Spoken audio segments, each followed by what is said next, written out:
नमस्ते छात्रों, कैसे हैं आप? ठीक है ना?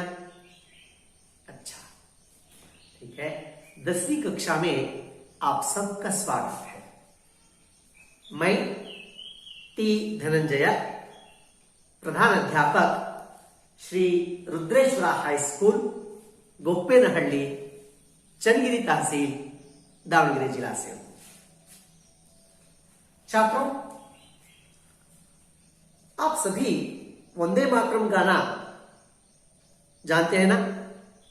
हाँ, बिल्कुल जानते हैं। कौन है इसके कवि? हाँ, बिल्कुल ठीक, बंकिम चंद्र चटर्जी ने लिखा हुआ यह गीत आप सभी गाए हैं। फिर एक बार सुनेंगे? अच्छा, वंदे मातरम, वंदे मातरम, सुजलाम सुफलाम मलयज शीतलाम सस्य श्यामलां मातरं वंदे मातरम। अच्छा, यह गाना सुनते ही हमारे मन तरोताजा हो जाता है, देश प्रेम की भावना पैदा हो जाती है ना बच्चों? ठीक, क्या कहते हैं कवि इस गीत द्वारा? वंदे मातरम यानी भारत माता को प्रणाम कर रहे हैं। क्या कर रहे हैं? भारत माता को प्रणाम कर रहे हैं, भारत माता की वंदना कर रहे हैं। और यहाँ के जल, यहाँ के फल कितने अच्छे हैं, यहाँ बहने वाली हवा कितनी ठंडी है। ऐसी सुंदर प्रकृति वाला भारत देश अत्यंत पुनीत देश है। भारत भूमि, भारत माता वंदनीय है। इस तरह भारत माता का गुणगान करते हैं। अच्छा, हम सभी भारतीय हैं। भारत भूमि हमारी मातृभूमि है ना?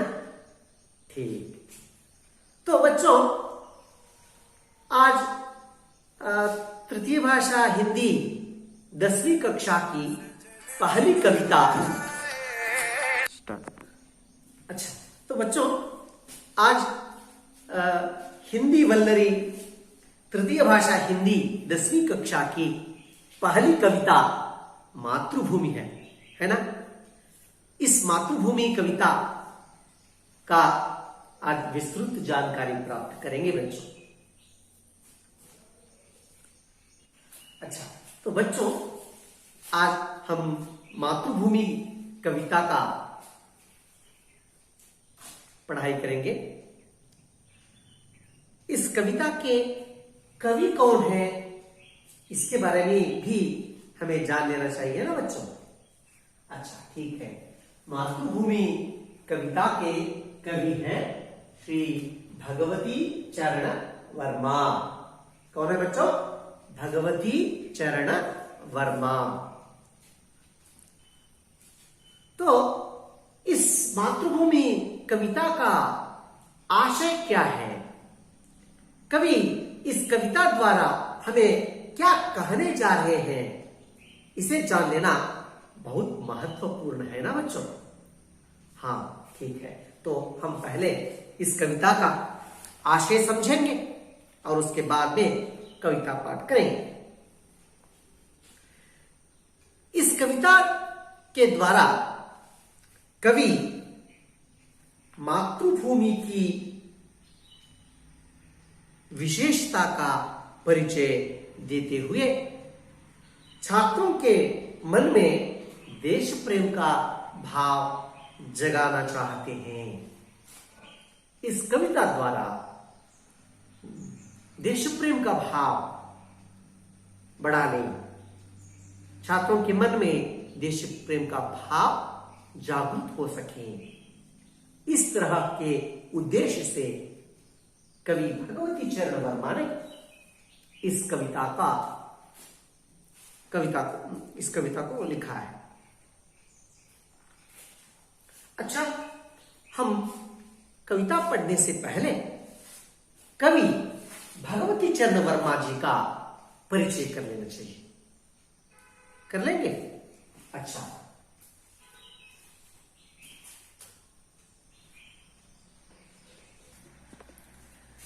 बच्चों, इस कविता का आशय जानेंगे।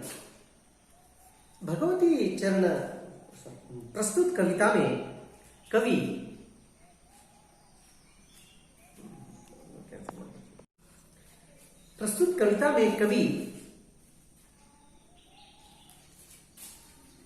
कवि के देश प्रेम की झलक दिखाई देती है। वे मातृभूमि को प्रणाम करते हुए उसमें विद्यमान अपार वन संपदा, खनिज संपत्ति का वर्णन करते हुए भारत के महान विभूतियों का स्मरण करते हैं। इस कविता से भारत की महानता का परिचय प्राप्त होता है। बच्चों, इस कविता में हमें देश प्रेम का भाव जागता है। कवि इस कविता में भारत माता को प्रणाम करते हुए भारत में जितने सारे वन संपदा है, खनिज संपत्ति है, इन सब का वर्णन करते हुए भारत के महान वीर पुरुषों, वीर विभूतियों का स्मरण करते हैं। इस कविता से भारत की महानता का परिचय हमें मिलता है। अच्छा, इस अपूर्व कविता को लिखे हुए कवि कौन है? हाँ, कवि भगवती चरण वर्मा है। तो छात्रों, हम एक बार कवि परिचय कर लेंगे। देखिए, कवि का नाम भगवती चरण वर्मा है। इनका जन्म कब हुआ? हाँ, इनका जन्म 30 अगस्त सन 1903 ईस्वी को 30 अगस्त सन 1903 ईस्वी को उत्तर प्रदेश के उन्नाव जिले के शफीपुर नामक गांव में हुआ। छात्रों, मालूम हो ना? ये BA LLB की डिग्री प्राप्त की है बच्चों, और उसके बाद उन्होंने 2 पत्रिकाओं का भी संपादन किया है। एक है विचार और दूसरी है नवजीवन। इन 2 पत्रिकाओं का संपादक भी वे रहे, और हिंदी साहित्य के लिए तो इनकी देन बहुत बड़ी है बच्चों। ये बहुत सारे कृतियों की रचना की है। मुख्यतः वे उपन्यास लिखे हैं, कहानी लिखे हैं, कविताएं लिखी है, नाटक लिखे हैं। तो कौन कौन से हैं, थोड़ी बहुत जानकारी प्राप्त करेंगे। देखिए, उनके प्रमुख उपन्यास हैं चित्रलेखा और भूले बिसरे चित्र। बच्चों, ये चित्रलेखा जो उपन्यास है ना, उपन्यास का मतलब है कादंबरी, नॉवेल जो कहते हैं ना। हाँ, इस पर 2 फिल्में बनी है। और भूले बिसरे चित्र है ना, यह भी उनकी उनका प्रसिद्ध उपन्यास है। इस उपन्यास को केंद्र साहित्य अकादमी पुरस्कार भी प्राप्त हुआ है बच्चों। और इनकी कहानियों का संग्रह मेरी कहानियां, मोर्चाबंदी आदि है।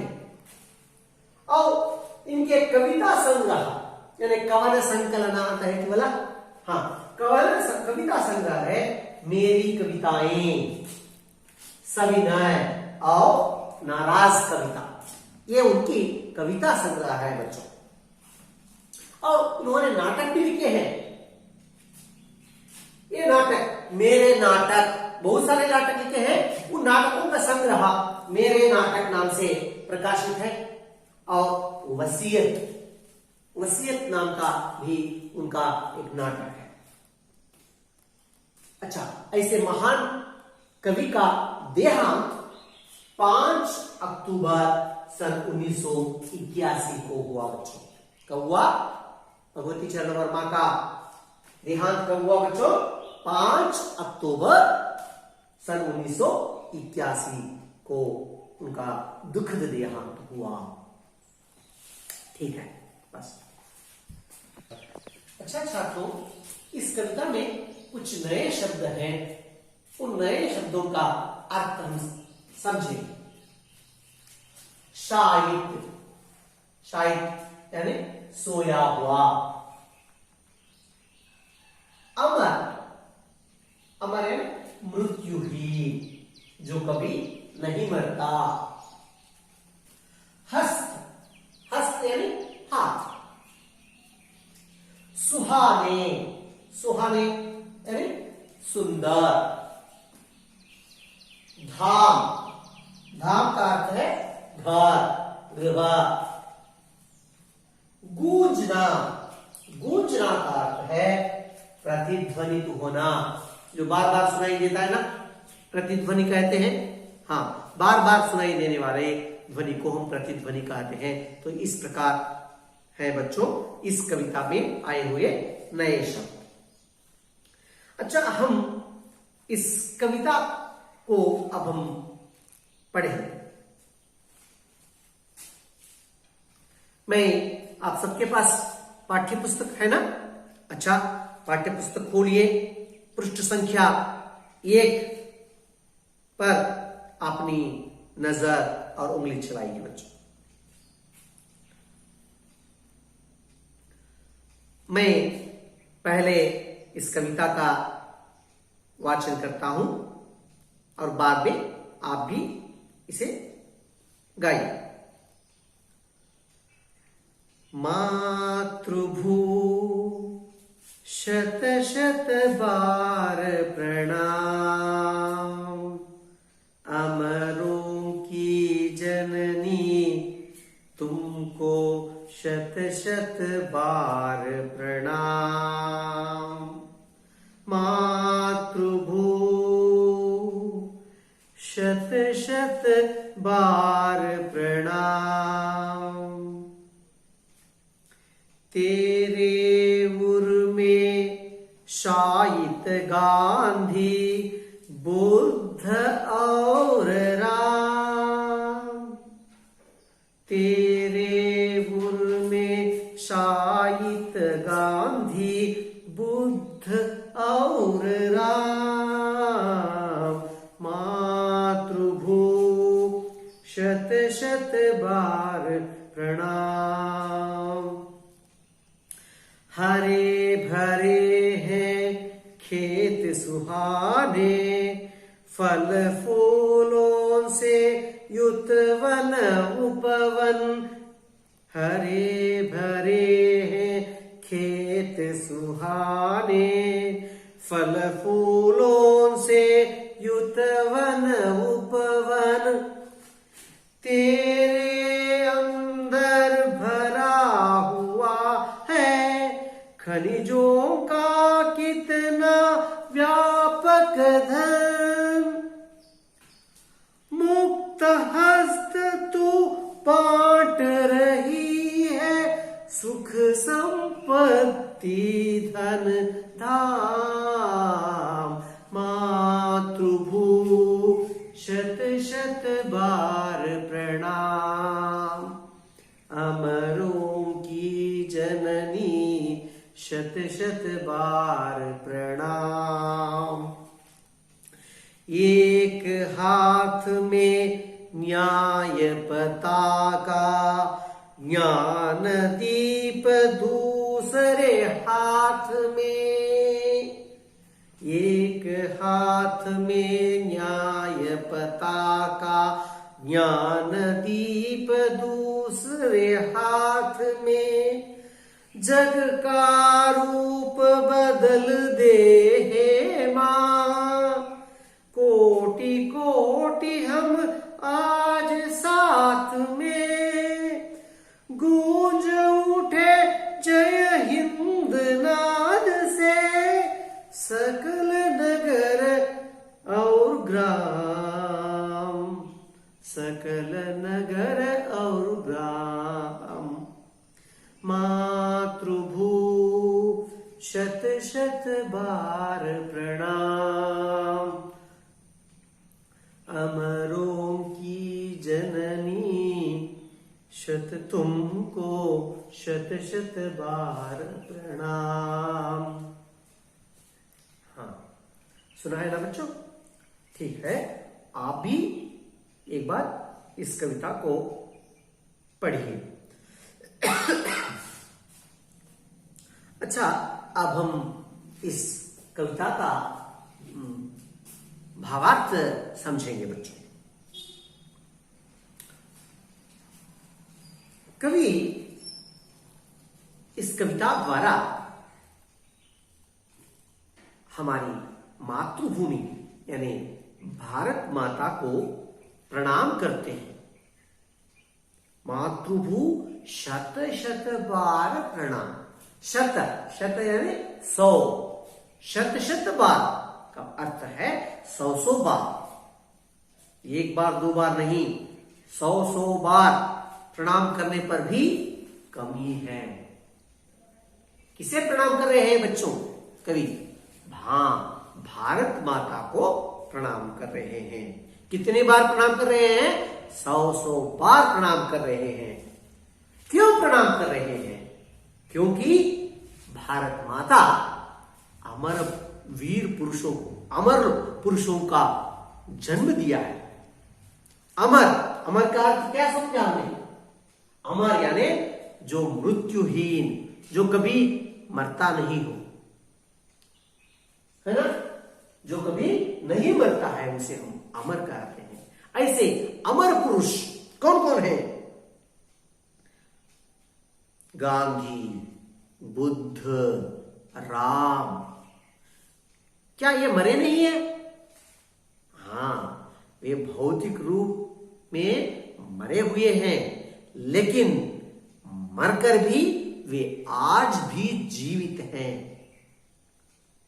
उन्हें अमर कहते हैं। वे हमेशा के लिए अमर रहते हैं, क्योंकि वे महान पुरुष अपने जीवन काल में जिस तरह वे जिए हैं, जिस महान साधना किए हैं, जिस आदर्श रूप से वे अपना जीवन यापन किए हैं और समाज के लिए वे अपना जीवन समर्पित किए हैं, ऐसे लोग कभी नहीं मरते बच्चों। वे हमेशा के लिए जिंदा रहते हैं। ऐसे लोगों को हम क्या कहते हैं? अमर कहते हैं। ऐसे हजारों लाखों लोग हैं बच्चों। यहां कवि सिर्फ 2-3 लोगों का नाम लिया है। गांधी, बुद्ध, राम जैसे कुछ ही महान पुरुषों का नाम लिया है। लेकिन भारत माता ने ऐसे लाखों लोगों को जन्म दिया है। ऐसे महान पुरुष भारत माता की गोद में सोए हुए हैं। शायित, शायित का मतलब है सोया हुआ। वे सोए हुए हैं भारत माता की गोद में। इसलिए कवि ऐसे महान पुरुषों को जो जन्म दिया है, उस भारत माता को 100 बार प्रणाम करते हैं बच्चों। यहां भारत माता की महत्व बताई है, महानता बताई है बच्चों। दूसरा प्यारा देखिए बच्चों, इसमें भारत के प्राकृतिक सौंदर्य का वर्णन किया है। प्राकृतिक सौंदर्य का वर्णन किया है। देखिए, हरे भरे हैं खेत सुहाने। भारत माता के खेत कैसे हैं? हरे भरे, हच हसनिंदा कुड़ी, सुहाने। सुहाने का मतलब है सुंदर। भारत के खेत कैसे हैं? हरे भरे और सुंदर हैं। भारत के खेत हरे भरे और सुंदर हैं। फलों फूलों से युक्त वन उपवन। यहां के वन उपवन कैसे हैं? फलों से फूलों से भरे हुए हैं, है ना। यहां के वनों में, उपवनों में कई प्रकार के फल उगे हुए हैं, कई प्रकार के फूल उगे हुए हैं। इन सभी फल फूलों से भरे हुए हैं यहां के वन उपवन। तेरे अंदर भरा हुआ है। क्या भरा हुआ है? भारत भूमि के अंदर खनिजों का व्यापक धन भरा हुआ है ना। आप लोग जानते ही हैं कि हम माइनिंग करते हैं और माइनिंग करके यहां जितने भी खनिज संपत्ति है उन सब को बाहर निकालकर हम उनका उपयोग करते हैं, है ना। क्या क्या है जानते हैं? सोना है, चांदी है, लोहा है ना। इस तरह कई प्रकार की खनिज संपत्ति भारत भूमि के अंदर भरा हुआ है, व्यापक रूप से है। मुक्त हस्त तू बांट रही है। बांटना, बांटना का मतलब है हंचून। क्या बांट रही है भारत माता? सुख संपत्ति, धन धाम। सब लोगों को भारत माता सुख दे रही है, संपत्ति दे रही है। कैसे? मुक्त हस्त से। मुक्त हस्त से भारत माता क्या कर रही है? मुक्त हस्त से, बड़ी उदारता से अपने पुत्रों को, अपने बच्चों को दे रही है। क्या दे रही है? सुख दे रही है, संपत्ति दे रही है, धन दे रही है और धाम। धाम का मतलब है घर। घर दे रही है। यानी भारत में रहने वाले लोग सुख से, संपत्ति से और बड़े मजे से, बड़े खुशी खुशी से अपना जीवन यापन कर रहे हैं। यहां किसी तरह की कोई बाधा नहीं है, कोई कष्ट नहीं है। सभी लोग बड़े आराम से अपनी जिंदगी गुजार रहे हैं बच्चों। इसलिए भारत भूमि में जन्म लेना ही एक बड़ा सौभाग्य है बच्चों। हम सभी इस भूमि में जन्मे हैं, यह हमारी सौभाग्य की बात है। क्योंकि यहां क्या नहीं है? अच्छा पानी है, अच्छा प्राकृतिक सौंदर्य है, खनिज है, सब कुछ है। इन सब को पाकर हम धन्य हैं। इसलिए कवि यहां भी भारत माता को 100 बार प्रणाम करते हैं, 100 बार प्रणाम करते हैं। अच्छा, अब अगला प्यारा देखेंगे बच्चों। एक हाथ में न्याय पताका। आप लोग भारत माता का चित्र देखा है ना बच्चों? भारत माता बाएं हाथ में न्याय पताका। पताका, पताका का अर्थ है ध्वजा, झंडा।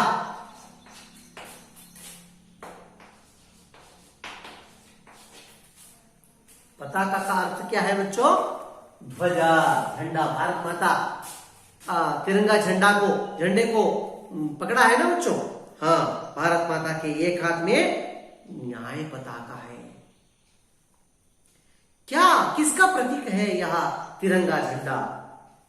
स्वतंत्रता का प्रतीक है, समानता का प्रतीक है। यहां बसने वाले सब लोग समान रूप से सभी को न्याय मिलता है, किसी को भी अन्याय होने नहीं देती है भारत माता, क्योंकि यहां की व्यवस्था ऐसी है। यहां रहने वाले सभी लोग स्वतंत्रता से, समानता से जीवन यापन कर सकते हैं। सब लोगों को एक ही तरह का न्याय होता है, यहां पर किसी को भी अन्याय नहीं होता है। ऐसा न्याय पताका को पकड़ी हुई है, उस पताके के, उस झंडे के नीचे हम तरक्की करते हैं, प्रगति करते हैं बच्चों। ज्ञान दीप दूसरे हाथ में, भारत माता के एक और हाथ में, दाहिने हाथ में क्या है? ज्ञान दीप है। दीप क्या देता है? रोशनी देता है, प्रकाश देता है। प्रकाश किसका प्रतीक है? ज्ञान का प्रतीक है बच्चों। प्रकाश किसका प्रतीक है? ज्ञान का प्रतीक है। देखिए, जब अंधकार रहता है, अंधकार में एक छोटी से दीप को जलाने से अंधकार क्या हो जाता है? मिट जाता है, दूर हो जाता है और प्रकाश फैलता है। यहां अज्ञान नामक अंधकार को मिटाना है, यानी भारत में कहीं भी अज्ञान नहीं रहना चाहिए। सभी लोग ज्ञानी बनना चाहिए, इस ज्ञान को फैलाना चाहिए। इस ज्ञान रूपी दीप से क्या होता है? अज्ञान रूपी अंधकार मिट जाता है। यानी कवि का कहने का आशय यह है कि भारत के सभी लोग अच्छी शिक्षा पाएं, अच्छा ज्ञान प्राप्त कर सकें और अपने अज्ञान को दूर कर लें और इस रोशनी से सारे जगत को, सारे संसार को उजागर करें। सारे संसार में हमारे देश का नाम उजागर हो। जग का रूप बदल दे हे मां। कवि भारत माता से विनती भी करते हैं कि हे मां, इन दोनों से तुम क्या करो? इस सारे संसार का रूप बदल दो, जग का रूप बदल दो। इस जग में क्या है? अन्याय है, कहीं कहीं शोषण है, कहीं अज्ञान है। उन सभी को समानता दो, स्वतंत्रता दो, ज्ञान दो, ज्ञान बढ़ाओ। सारे संसार के रूप बदल देने में ये दोनों सक्षम है। कौन कौन से? एक न्याय पताका और दूसरा ज्ञानदीप। सिर्फ इन दो अस्त्रों से अब क्या कर सकती है? सारे जगत का रूप बदल सकती है। इस तरह इस जग का रूप बदल देने को कवि भारत माता से कहते हैं। और आगे बढ़कर कहते हैं बच्चों, कोटि कोटि हम आज साथ में हैं। सारे भारत में आज हम करोड़ों लोग हैं ना, कोटि कोटि लोग हैं, एक साथ मिलकर हैं। देखिए, यहां एक बात समझनी चाहिए, इस देश में कई सारे धर्म के लोग रहते हैं, कई जाति के लोग रहते हैं, कई प्रांत के लोग रहते हैं, कई भाषाओं के लोग रहते हैं। उनकी वेशभूषा अलग है, खान पान अलग है, फिर भी हम सभी भारतवासी हैं। हम सभी भारत माता के सपूत हैं, एक साथ मिले हुए हैं। और हम सभी क्या करते हैं? जय हिंद का जय घोष करते हैं, भारत माता की जय, भारत माता की जय, जय हिंद, इस प्रकार का नाद घोष हर कहीं सकल शहरों नगरों में गांवों में हर तरह गूंज उठता है। यानी भारत माता का नाम इस संसार में उजागर करने के लिए हम भारतवासी तैयार हैं, एक साथ हैं, सभी भाई बहन के रूप में हम मिलजुल कर रहते हैं, आपस में प्यार से रहते हैं और इस देश के नाम को उजागर करने के लिए हम सभी मिल जाते हैं।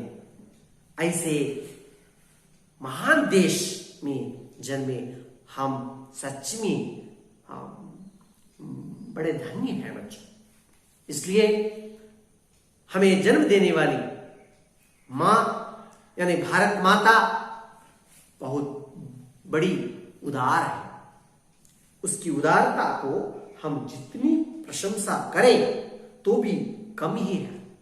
इसलिए कवि 100 बार प्रणाम कहते हैं बच्चों, 100 बार प्रणाम कहते हैं। बस देखिए बच्चों, इस कविता के प्रमुख अंश इस प्रकार हैं। कवि भारत माता को प्रणाम करते हैं। भारत माता ने गांधी, बुद्ध और राम जैसे महान पुरुषों को जन्म दिया है। और दूसरे तरह में भारत माता के प्राकृतिक सौंदर्य का वर्णन किया गया है। किस तरह है प्राकृतिक सौंदर्य? भारत के खेत हरे भरे और सुंदर है। यहाँ के वन उपवन फल फूलों से भरे हुए हैं। भारत भूमि के अंदर खनिजों का व्यापक धन भरा हुआ है और भारत माता मुक्त हस्त से हमें क्या दे रही है? सुख, संपत्ति, धन, धाम आदि बांट रही है, दे रही है। बस देखिए, आखिरी प्यारा में मातृभूमि का स्वरूप कैसा है इसके बारे में वर्णन किया है कवि ने। भारत माता के एक हाथ में न्याय पताका है और दूसरे हाथ में ज्ञानदीप है। सारे जग का रूप बदलने में ये दोनों सक्षम हैं, ये दोनों काफी हैं। हम भारतवासी आज कोटि कोटि लोग एक साथ मिलकर हैं जो सभी क्या करते हैं? जय हिंद का जय घोष कर रहे हैं। छात्रों, इस कविता में कुछ शब्द देखिए। फल फूल, वन उपवन, सुख संपत्ति, धन धाम, ये शब्द प्रयोग किए गए। ये दोनों शब्द छात्रों, इस कविता में आप देखे होंगे कुछ ये शब्द प्रयोग किए गए हैं। फल फूल, वन उपवन, सुख संपत्ति, धन धाम। ये क्या है? ये शब्द युग्म है बच्चों। क्या है? शब्द युग्म। क्या अजीब से लग रहा है ना? हाँ, कुछ भी नहीं है। आप जानते हैं इन्हें कन्नड़ में जोड़ी पदगुलु कहते हैं। क्या कहते हैं? जोड़ी पदगुलु। यानी दोनों शब्द साथ साथ में प्रयोग किए जाते हैं। ಕನ್ನಡದಲ್ಲಿ ಹೇಳ್ತೀವಲ್ಲ, ಹಣ್ಣು ಹಂಪಲು ಅಥವಾ ಹಣ್ಣು ಕಾಯಿ, ಕಡ್ಡಿ ಕರ್ಪೂರ, ಎಲೆ ಪತ್ರೆ, ಈ ತರ ಜೋಡಿ ಶಬ್ದಗಳು ಹಮೇಶಾ ಸುಖ ದುಃಖ, ಹಗಲು ರಾತ್ರಿ. ಸೊ ಇವು ಜೋಡಿ ಪದಗಳು ಅಲ್ವಾ? ಹಾಗೆ ಈ ಫಲ್ ಫೂಲ್, फल अंद्रे हल्लू, फूल अंद्रे हू।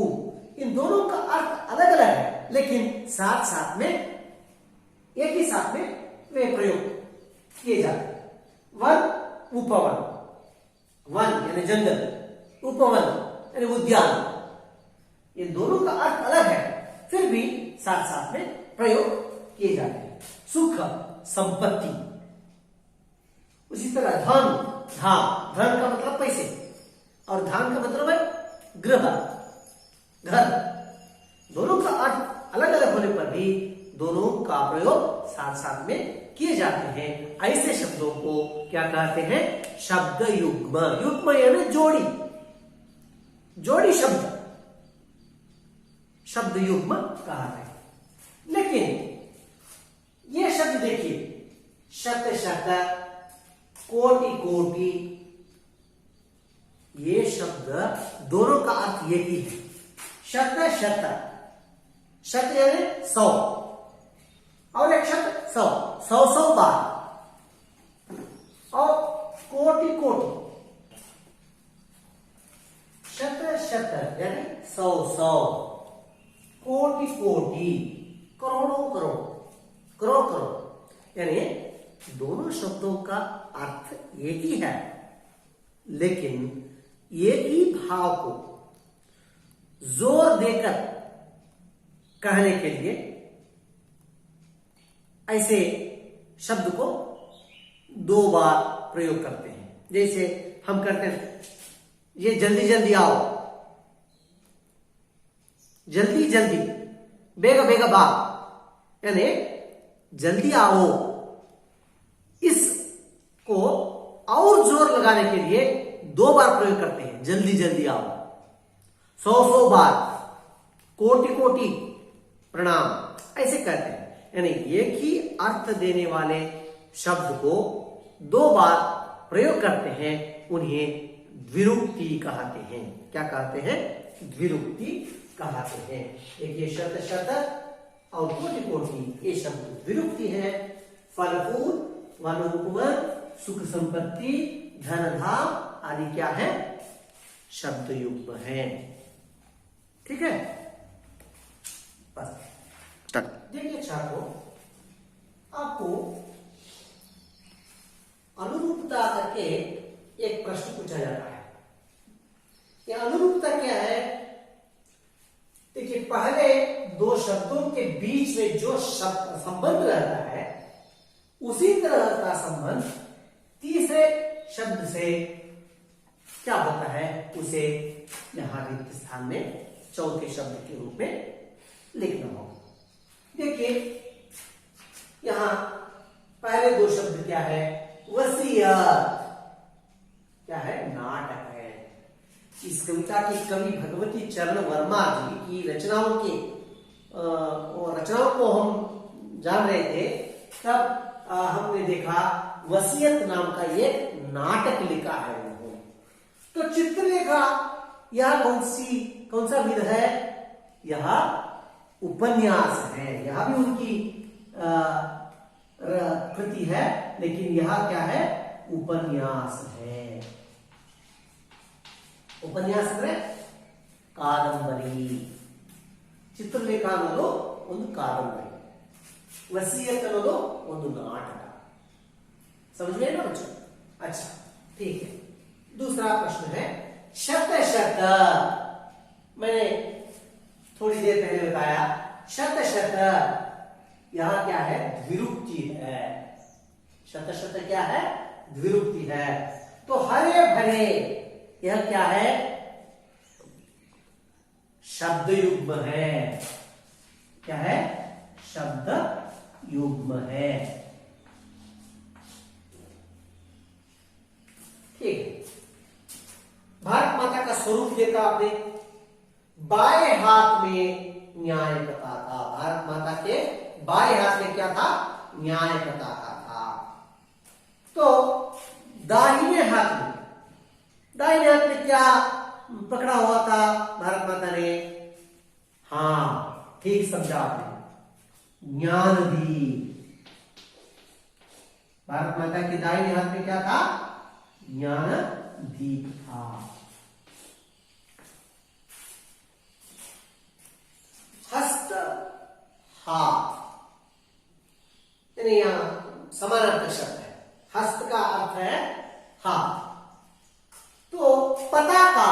इसका अर्थ क्या है?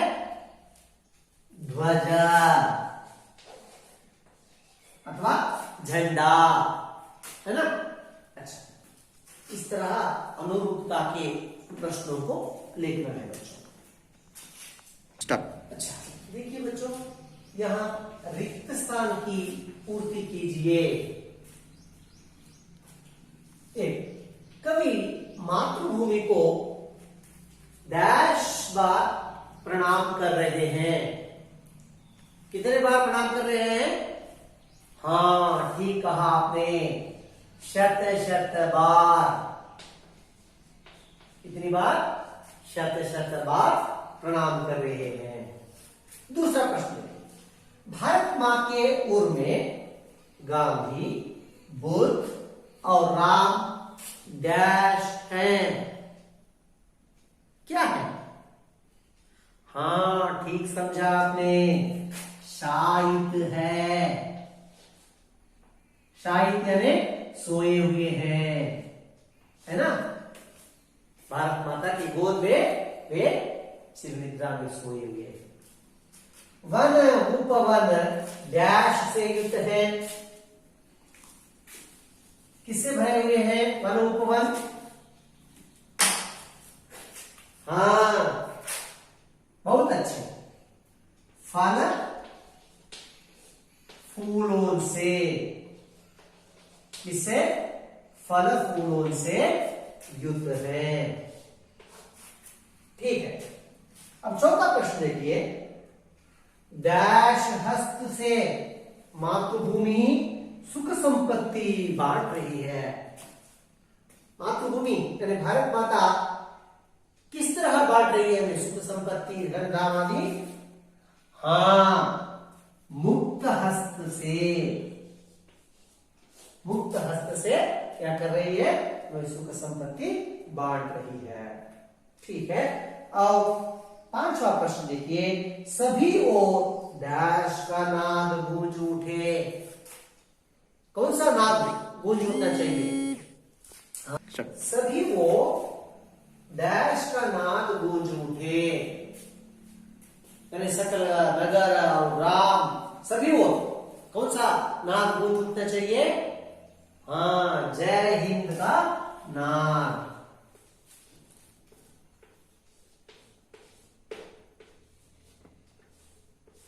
जय हिंद का नाद गूंज उठे।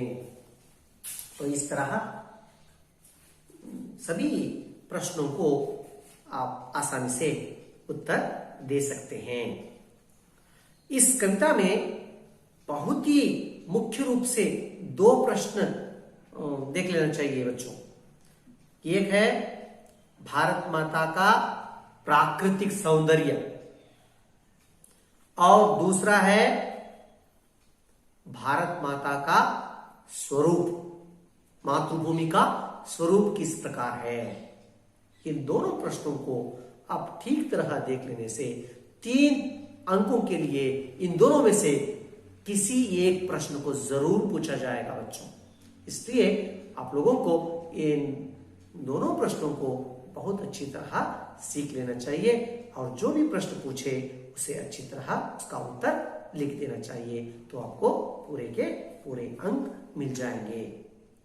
ठीक है बच्चों, मैं समझता हूं कि आप लोगों को यह पाठ समझ में आ गया होगा और इस कविता को पढ़ने के बाद इन गृह कार्य के रूप में मैंने 2 प्रश्न दिए हैं। इन दोनों प्रश्नों का उत्तर ठीक तरह आपको लिखना होगा। पहला प्रश्न है, भारत मां के प्राकृतिक सौंदर्य का वर्णन कीजिए। भारत मां के प्रकृति सौंदर्य का वर्णन कीजिए। दूसरा प्रश्न है, मातृभूमि का स्वरूप कैसे सुशोभित है। मातृभूमि का स्वरूप, मातृभूमि हमें किस तरह अपने स्वरूप का दर्शन देती है, इसके बारे में आपको लिखना होगा। ये दोनों प्रश्न बहुत ही मुख्य हैं बच्चों इस कविता में। 3 अंक के लिए इन दोनों में से कोई एक प्रश्न जरूर आता है परीक्षा में। ठीक है, धन्यवाद।